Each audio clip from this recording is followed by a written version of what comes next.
So we've had a recent thread in the forum about studying tips on how to study the materia medica once we get to the second book. And I found that this is a really helpful way for me to study my materia medica. I agree with everybody else that the best way is to, actually be able to go pick the herb or buy the herb and do stuff with it. That's of course the best, but you don't always have the money or the time to do that when you need to get your studying done. So I came up with this idea of just when I have a bunch of herbs in a category that have a lot of similarities, but maybe they also have some significant differences.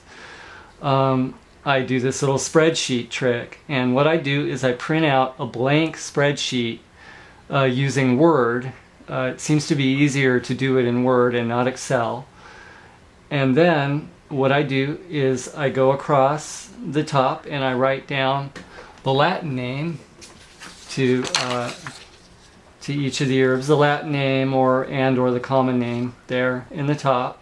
So this what I did was I did the 5 different ginsengs that are described in book 3. So I have Panax ginseng, Codenopsis, Panax pseudoginseng, Glenia littoralis, and Panax quinquefolium, or American ginseng.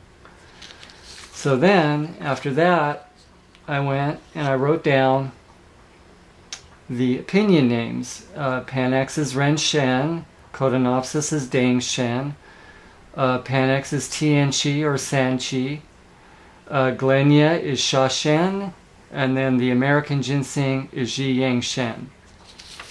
So then I did the same thing with the flavors, and this is where this little technique of studying really started to help me. Is I went to Panax, and that was sweet and bitter. And then I went to Codenopsis, and it was sweet.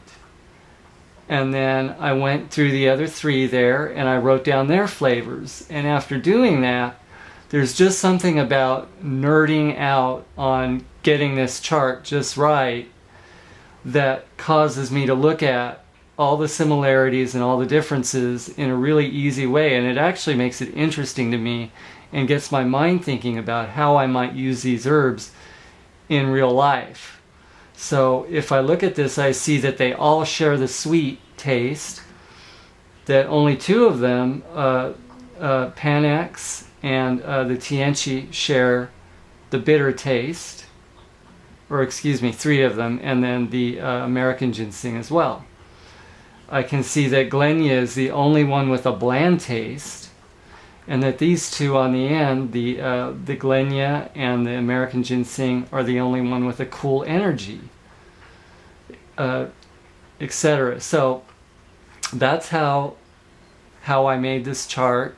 Then I went on to say which category they're listed in OB2. And then I did the organ affinities. And then I went ahead and I did a second page with the actions. And I went ahead, just because it serves my memory to do so, as I just wrote down the names again on top. Did the opinion names again to help me remember them. And then I did the actions, and this again, it helped me to see by just looking across, what properties they share and which ones they don't share. And anyway, I just thought you might find that a helpful trick, and it really engages my mind. It makes it interesting. I know that when I'm just reading these one after another through the lessons, all I see is a lot of similarities, and I have a hard time making a distinction between the herbs. And really getting interested in them. And there's something about this chart making that jogs my mind in a different way. It engages it and keeps me more interested.